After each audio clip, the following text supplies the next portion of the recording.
people and bots. Grandpa Canuck here, and we're in Hearts of Iron 4. Black Ice mod installed, and we are looking at German aircraft research. And I also want to highlight on the links and choices that you have here.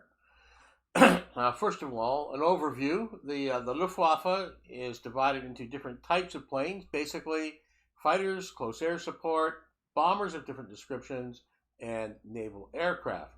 Each of those is divided into smaller groups. Fighters would include fighters, interceptors, multi-role, heavy fighters, and night fighters. Close air support is the standard close air support, but also has a heavy close air support in varieties that come around as of 1941 for choices. There's also air recon. And air recon essentially is just looking at stuff. And it provides the roles of land air recon and naval patrols. So that is looking and helping the ships, looking or helping the troops. Okay. The various light and fast bombers that are available, and the tactical bombers, and the strategic bombers, the heavy bombers. And then we have the transport planes, which is a bomber of a different sort. It's unloading logistical supplies at the destination, not bombs. Kind of a make love, not war type of plane, you might say. Carrier-based aircraft is divided into three basic groups of fighter, dive bombers, and torpedo bombers. Okay, and naval bombers can really be divided into standard naval bombers and flying boats. So what are some of the differences, and why do you need all these choices, and do you have to use all these choices? No, you don't have to use all these choices. You could pare this down very, very easily into two things if you wanted to simplify it. It would be very easy to simplify into fighters and then choosing a bomber, being it close air support or tactical bombers. As a matter of fact, when you start, all you are producing is tactical bombers and fighters. You have different types of aircraft available, such as interceptors, flying boats, transports, and naval bombers in the beginning, but you're not making any. Now, there are various focus trees that can make decisions for you on speeding up various things. So let's look on how some of these things are linked. Some of it's obvious, where there's a line, and therefore you couldn't make this until you've made that one first. Now you start with all of those, okay? But here's an example with the HE-112B multi-role. You would have to do the A, then the B, and then you can do the HE-100 interceptor if you so wished. And these kind of links exist in several places on the tech tree where there is a crossover. There's actually a kind of a very interesting crossover in a few spots. For instance, the Focke-Wulf 190s go through as multi-role, become an interceptor, and then you can go into interceptor or back to another multi-role, the TA-152 here as well. Now, sometimes you have to have a prerequisite. So as you're going down here, for instance, down the night fighters, you come to the first one, but you can't do it. As you hover over, it says that you require a DO-17Z. Well, you have to be careful. When you're looking for the DO-17Z, it's not the DO-17P, it's not the DO-17E, okay?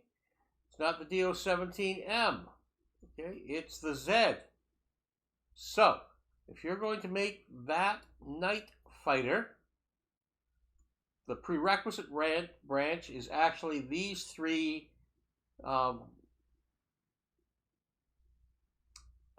planes. These two fast bombers, and then into a light bomber, and then you can shift over to that night fighter. So there are these crossovers you have to be aware of. Again, some of them are more straightforward. The close air support down the Stuka line here is pretty straightforward. The tactical bombers down this line here, mostly with the Henkel 111s, is pretty straightforward. And if you didn't want to do a type of bomber for a while, you may not want to make any of these and then just jump over to the fast bombers. But since this doesn't come about until 1937, you may in 1936 not want to worry about medium bombers because you're not going to make any more. You're going to start building the fast bombers in 37. That's up to you. It's your choice on how you want to run your war. Now, there's several times you can jump into the heavy bomber category. Okay, so you don't need any prerequisites to get these. It's just a timed item. So you can wait until 1944, okay, to develop a heavy bomber and not do any heavy bombers before it. So depending on how your war goes and changes, you may decide to shift air production from one thing to another entirely. Generally, as the war goes on, things become more costly. Your first fighters here have an IC cost of 20.1, and by the time you get down here to the 109K, right, it's 26.1. And some of it can get fairly drastic. Let's go to the other end over here. And the first flying boat in 1933 has an IC cost of 30.8. And when you come down to this bag boy here, you're dealing with 96.4.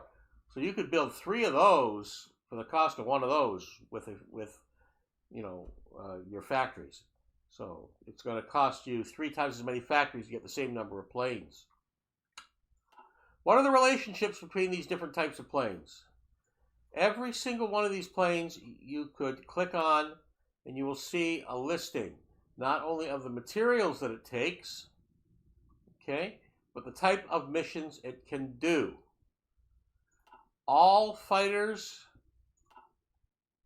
and all interceptors and all multi-role heavy fighters, night fighters, all can do air superiority and interception. Now remember, interception is going after the bombers first. Even if there's any fighters there, you're going to go after the bombers directly. Fighters take control of the air first, air superiority, stopping the enemy fighters, okay, and therefore your support planes could move into the area. So there's different roles. Sometimes you need interceptors, sometimes you need fighters. Sometimes you need day action, sometimes you need night action, sometimes you need both. And it's all on how you want to fight the war, so you have choices. Now some of the other choices that are crossovers, the multi-role aircraft also have a strike capability. So they actually have a naval strike and a close air support strike as well. So the multi-roles almost always have the 4 strike, or the 4 types at least, or the 5th one, the logistics strike, right, striking at trains and trucks. So you don't have to build every single one of these on the whole damn chart. You don't even have to build entire lines if you don't want. It's up to you on how you want to operate your war. If you don't want to use any close air support, don't. If you don't want to use any heavy bombers, strategic bombers, don't. If you don't want to use any transport planes for logistics purposes, don't. If you don't want to use any naval bombers or flying boats, don't. It's all up to you. And through some of the crossovers, if you have multi-role, you still have a capability of doing a naval strike. It might not be as good as building the planes built specifically for the job, but that's what multi-roles are. They can do a whole range of things. So you don't have to have a fighter and a close air support. You have multi-roles. Is it as good as a fighter? No. Is it as good as a close air support? No. But you don't have to build both of those. You're only building one. And today you can have it set for fighters. Tomorrow you can have it for interceptor. And the next day you can have it on a naval strike. And the fourth day you can have it on a ground close air support. So there are different roles that can be done. The labeling of them is under categories that they are primarily designed as their main task. It doesn't mean it's their only task, right? So as you go through here, right, heavy fighters, okay, are like close air, or are like multis, where they can do naval strikes as well. Heavy fighters. Night fighters are more just like fighters, but specialized for night fighting. They're not as many crossovers as some of the others. But the heavy fighters and the multi-roles can cross over between fighting and close air support and naval strikes. Now there's another role that is here that you don't see very often. And that's this one, nuclear strike. If you are going to build nuclear bombs, you don't need rockets. You could use a Ju-86D to carry that nuclear bomb. And there's many, many others. All of the strategic bombers, I think virtually all of the tactical bombers do have a nuclear strike capability. Now, another item that is specialized to the tactical bombers and the strategic bombers is this yellow one, which is strategic bombing. And this is taking out the industry. Okay.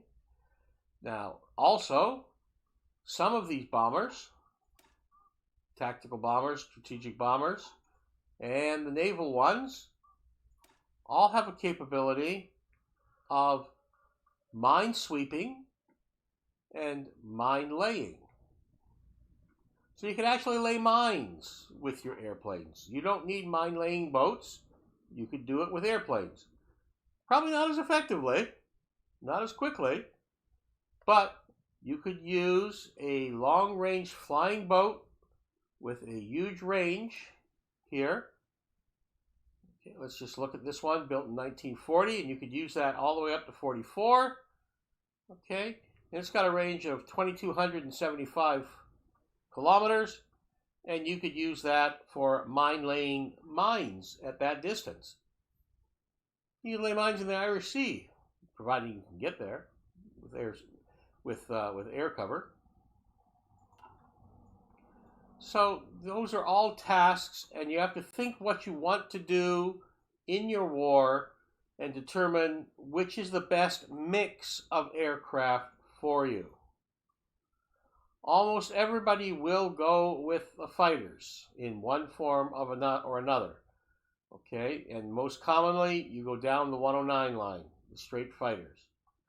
But it's absolutely fine if you wanted to go so far down this line and then stop and switch over and only use heavy fighters. Or switch over and just use multi-roles. You can do that. So you can switch. Okay. One of the other unusual prerequisites down here at the bottom in the jet aircraft section, okay, is there's essentially two types of advanced aircraft, the rocket interceptors and the jet aircraft. The Comet 163 is essentially a flying rocket, very, very, very short range, incredibly short range. It essentially sees the bombers, takes off like a rocket, goes up, fires a few shots, hits it, rams it, hits it from underneath where the biggest target is because it's a flying rocket. A lot of people call this the Wile E. Coyote, if I can quote a Bugs Bunny franchise term there. And it flies on.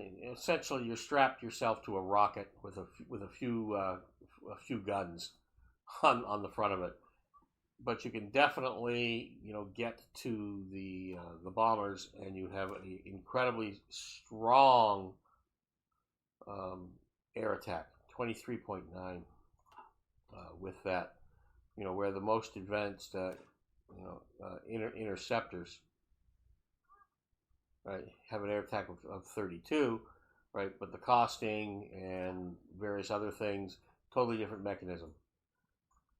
There's a crossover here, and this was something that was actually demanded by Hitler, where the Messerschmitt 262 became a multi-role and then an actual close air support version for bombing. So they could get in, drop the bomb, and get out. And they didn't have to worry about fighters because they could outrun everything. That was the plan, anyway. So there are some very interesting crossovers here at the bottom as well, right? Like the Jet Recon, which is a bit of an odd fish when it comes to it, but you may find that might be the ideal thing that solves your problem late in the war. So it's there as an option. These are all available. You have to think ahead. Like I said, if you want this night fighter, you have to get the 17Z. And there's prerequisites on all of these for different things. And a lot of the prerequisites are actually radars on the night fighters. Okay? Centimetric radars. And this just needs the radio detection.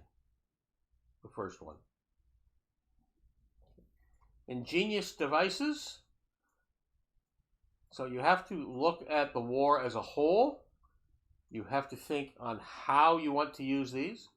And as far as putting the groups together and assigning them and all that kind of stuff, that's a whole other tutorial that needs to be done. And hopefully I'll get one of those out sometime. This tutorial is just a recap here, is on the different types of planes and how they are linked together and what type of option choices you have as you advance through this tech tree.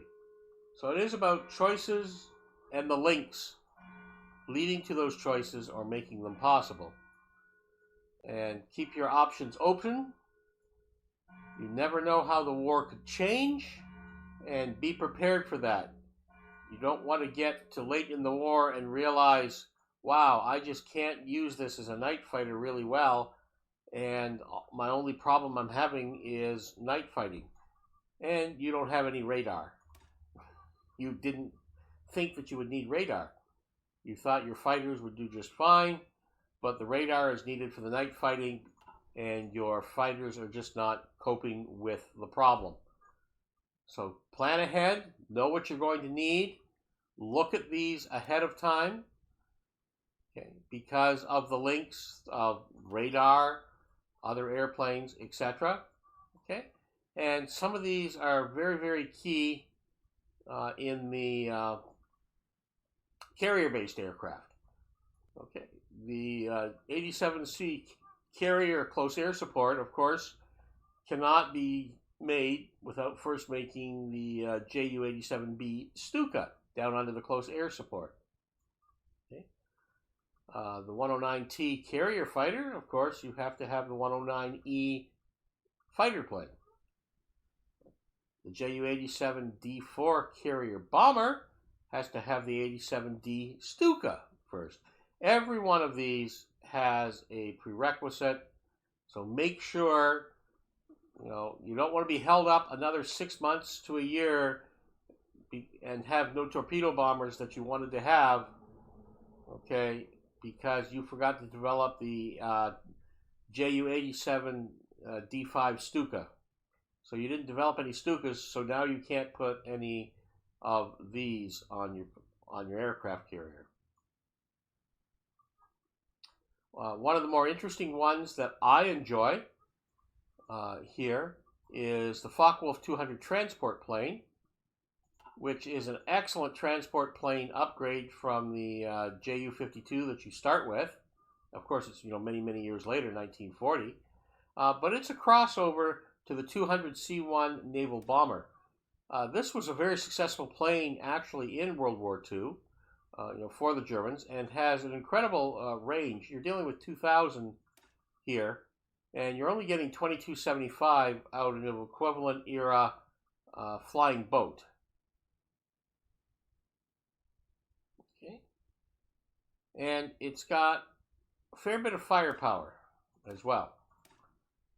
And just in closing, sometimes you may not want to do the upgrade, because what you can do is go to a plane you're already producing, and you can create a hybrid of that.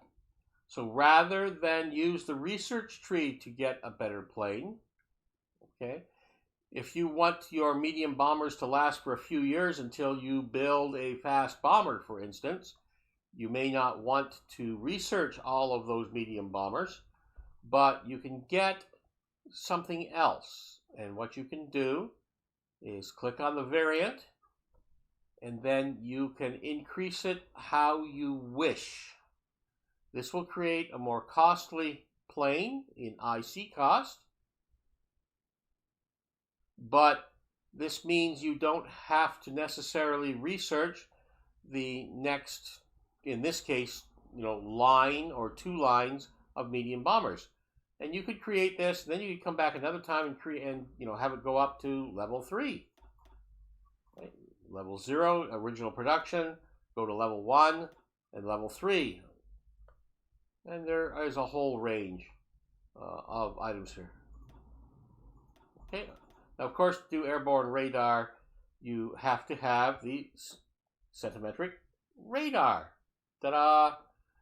So, if you're going to, again, plan ahead. Maybe you can use an upgraded Henkel 111A with an airborne radar, in the middle or the late game for a function, and you can come back to it when it's an outdated version, because you still have 100 of them left, and put the radar on them, and then you have a different function for an obsolete airplane. So that is something you need to consider when you are looking through your research. I mean, that was probably not the best example, but it's definitely something to look at with planes that have large gaps, like this, 3 years, okay, or planes that end off. You get into light bombers, but there's no light bombers here to here, no light bomber after this, but you want a late war light bomber, and you don't want to get into jets, so you go to this one and you do those upgrades.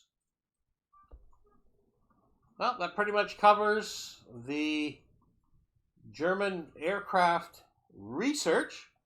If you have any questions, write them out and send them to me. If you want to see more tutorials for Black Ice, Hearts of Iron 4, please subscribe. Please leave me a like if this has helped you at all. If you learned one thing in this, please hit that like button.